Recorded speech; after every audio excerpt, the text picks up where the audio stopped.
Today we're outside because we're playing with gas.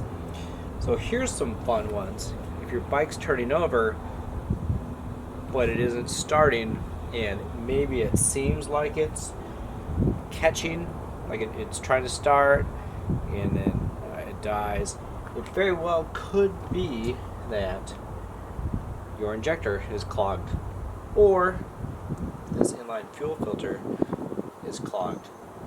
And an easy way to tell that is if you keep turning it over and it sounds like it's trying to fire but it doesn't, and you go ahead and pop your quick disconnect here and it blows fuel all over the place.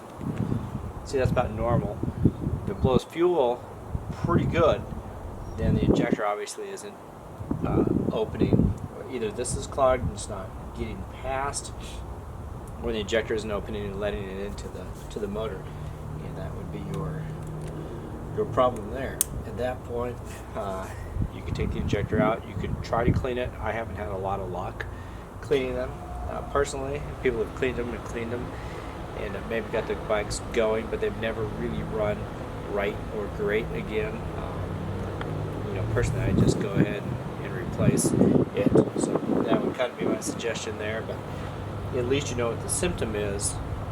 If this thing's blowing all over the place. Yeah, if you think that might be the case, obviously don't look at this thing when you're doing it, because it really does blow fuel pretty well.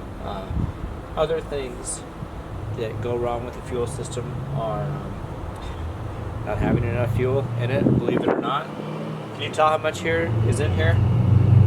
Can you? If the fuel gets too low, if it gets down to around here, the fuel injector won't, the fuel pump won't even kick on and run. So that would be your problem. So if you're turning the key on, if the bike's not starting, turning the key on, and you're not even hearing the pump go on, then there's a decent chance that you just don't have enough fuel. I mean, really, you have to seem to be about here before the thing will even kick on and run. So keep that in mind. Other problems that have happened with the fuel systems are there's a filter inside, a filter, and those have split. People more than once. And you ever try to drink your grape soda through a straw when you're a kid, and it's got a split in it, and as long as the soda's above the split, everything's fine. But when it gets down below it, now you're sucking air. Things aren't really moving along. So we seem to have that same problem with these filters in here. If the fuel's above it, maybe things aren't too bad, but when the fuel starts to get below it or sloshing around, that will cause really erratic running.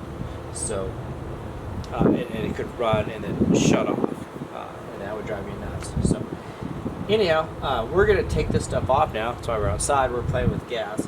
We're going to show you how to get the fuel pump assembly out of the tank. We're also going to show you kind of how to put it in a bigger oversized tank, and what you need to do with the fuel fittings. That can kind of drive me nuts, but at least you can see how this comes out and the filter that we're talking about and so forth. So now let's go look at that, and then we will get back to some other things that could drive you up the wall with running problems.